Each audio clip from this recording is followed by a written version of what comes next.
Olá, olá, olá! Eu sou a professora Vanessa e nós vamos agora revisar sobre sujeito, as classificações do sujeito, do predicado e as classificações sintáticas dos verbos. As provas estão chegando, então é bem importante que esteja bem fresquinho na sua cachola. Para começar, o que é o sujeito? Digamos assim que ele é o personagem principal ali da oração. E o que é o predicado?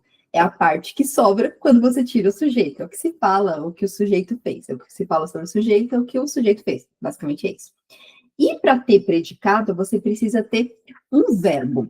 E aí a gente precisa analisar o verbo para poder classificar o predicado. O sujeito, nós temos 5 classificações: simples, composto, desinicial oculto, indeterminado ou oração sem sujeito, sujeito inexistente. O predicado tem 3 classificações: ou é nominal, ou é verbal, ou é verbo nominal. E o verbo tem 5 classificações: ou ele é intransitivo, ou ele é transitivo direto, transitivo indireto, transitivo direto e indireto ao mesmo tempo, ou ele vai ser um verbo de ligação. E aí nós temos só essas classificações para revisar hoje. Vou compartilhar minha tela para vocês irem vendo os exemplos, para ficar bem concreto, ficar fácil de acompanhar, tá bom? Muito bem, bora lá então. Então, sujeito é o personagem principal da oração, é sobre quem a frase fala, a oração fala. O predicado é a ação, que é o que acontece com o personagem, assim, né? O sujeito, como ele se sente, o que ele faz, por aí vai. E as classificações de sujeito. Vamos começar a ver lembrar as classificações de sujeito. Ou ele vai ser determinado, ou ele vai ser indeterminado, ou ele não vai existir. Então, se ele for determinado, ele vai ser, vamos já direto aqui para baixo, ou ele vai ser determinado simples, composto ou desinicial. Quando é simples, tem apenas um núcleo, e esse núcleo ou vai ser um substantivo ou uma palavra que tenha valor de substantivo, pode ser um pronome substantivo, por exemplo. Mesmo que se refira a 0 pessoas, isso é muito importante de lembrar. Por exemplo, o pássaro voou. Aqui o pássaro, quem voou, a gente sempre procura, sempre começa achando o verbo da oração, tá? Então aqui o verbo é voou. Quem voou? O pássaro. O pássaro, sujeito simples. Mesmo tendo 2 palavras, tem apenas um núcleo, que é o substantivo pássaro. Se eu falar assim, ninguém esqueceu a tarefa. Então, mesmo sendo 0 pessoas, a gente tem um sujeito simples, porque o ninguém é o núcleo do sujeito. Não esquece isso, por favor. Não interessa se se trata de 0 pessoas, de 30 pessoas, é sujeito simples se tiver apenas um núcleo. Um sujeito composto é quando tem 2 ou mais núcleos. Então, por exemplo, Loquivaldo e Judite jogaram xadrez. Então, quem jogou xadrez? Loquivaldo e Judite. Nós temos 2 substantivos aqui, sujeito composto. O desinicial, ou oculto, é quando ele não está na frase, mas você identifica pelo contexto ou pela desinência do verbo. Então, por exemplo, fui ao mercado cedinho hoje. Então, quem foi no mercado? É o eu. O eu conjuga a frase aqui, mesmo não estando na frase, a gente identifica pela desinência do verbo. Por isso, é um sujeito oculto desinicial. Importante. Se eu falar assim a frase, João e Maria foram pela estrada fora, vírgula, fizeram um longo passeio. Então, na primeira oração, João e Maria é sujeito composto. Na segunda oração, vai ser um sujeito desinicial oculto. Por quê? Tem uma frase, eu tenho um contexto que me diga quem são eles. Guarda essa informação que é importante, tá bom? Então, o sujeito desinicial é quando você identifica pelo contexto, como eu acabei de mostrar, ou quando é sujeito eu, nós, você, e aí você identifica pela desinência do verbo. Agora vamos para o sujeito indeterminado. E aí nós temos 2 possibilidades para o sujeito indeterminado. Ou vai ter na terceira pessoa do plural, ou vai ter na terceira pessoa do singular, mais a partícula C. Então, por exemplo, disseram que haveria chuva hoje. Disseram algo sobre a chuva hoje. Só para não usar 2 verbos, né? Então, aqui, eu sei que alguém disse, mas eu não sei quem disse, eu não sei quem são eles. Nada na frase, nada na oração, não tem um contexto que me diga quem são eles. Percebe a diferença daquela outra frase que eu falei para vocês agora há pouco? Sobre João e Maria, e aí na segunda frase na segunda oração, fizeram um longo passeio. Nesse primeiro exemplo que eu dei para vocês agora há pouco, eu consigo identificar que eles são João e Maria. Agora, aqui, disseram que haveria chuva, eu não sei quem disse, não há nada na oração, ou eu não sei, ou eu não posso dizer quem são eles. E aí, nesse caso, quando não há um contexto, é sujeito indeterminado. Outra possibilidade, vive-se bem nessa cidade. eu sei que alguém vive, mas eu não sei quem vive. Então, quando isso se estabelece dessa forma, terceira pessoa do singular, mais a partícula se, que é de indeterminação do sujeito, nós temos um sujeito indeterminado. Última possibilidade é o sujeito inexistente, oração sem sujeito. E aí você pode ter o verbo haver no sentido de existir, você pode ter o verbo fazer, ser ou estar, indicando tempo ou temperatura, ou verbos que indicam fenômeno da natureza. Por exemplo, choveu ontem, oração sem sujeito. Na escola houve uma gincana, oração sem sujeito. Na escola não é sujeito, é onde. Presta atenção nisso, tá? Às vezes o advérbio está na frente, mas ele não é sujeito. Houve uma gincana, então oração sem sujeito. Outro exemplo foi o amanheceu nublado, oração sem sujeito, amanhecer, fenômeno da natureza. Faz 5 anos que não te vejo. Esse faz 5 anos, oração sem sujeito.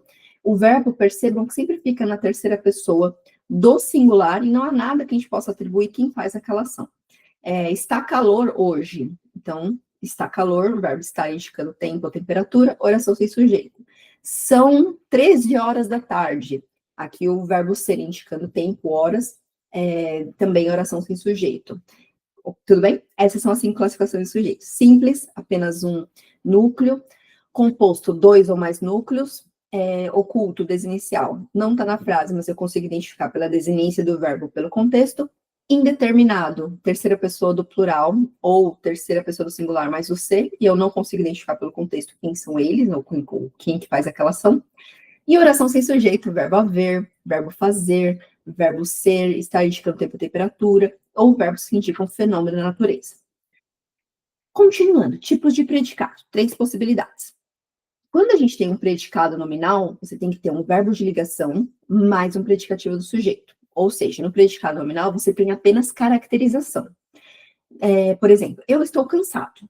Então, eu, sujeito simples, estou, verbo de ligação. O verbo de ligação a gente vai ver daqui a pouco, mas é o verbo que indica estado. Ele apenas liga o sujeito com a característica. Cansado, predicativo do sujeito. Então, quando tem esse combo, verbo de ligação, predicativo do sujeito, você tem obrigatoriamente predicado nominal. No predicado verbal, você tem um verbo nocional, um verbo de ação. Você pode ter ou ele intransitivo ou transitivo, e você não pode ter nenhum predicativo. Então, quando você tem essa só ação, só a questão do o verbo nocional e nenhuma caracterização, nenhum predicativo do sujeito ou do objeto, você tem um predicado verbal. Por exemplo, o menino comeu toda a pizza. Que guloso. Então, o menino, sujeito simples, comeu, verbo transitivo direto, toda a pizza. Vai ser o objeto direto. Então, aqui nós temos só ação, predicado verbal.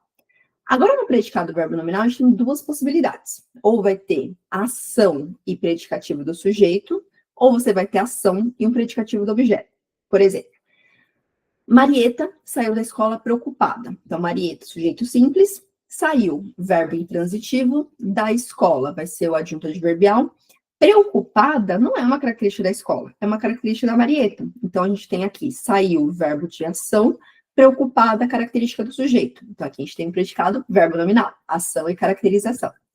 Olha o último exemplo. Consideramos a prova fácil. Consideramos, sujeito oculto nós, consideramos, verbo transitivo direto, consideramos o quê? A prova é objeto direto. Fácil é uma característica que o verbo pediu. Quando o verbo pede uma caracterização, aí você tem um predicativo do objeto. Então, se eu tenho ação e caracterização, predicado, verbo nominal. Então, são essas 3 possibilidades: nominal, verbal ou verbo nominal.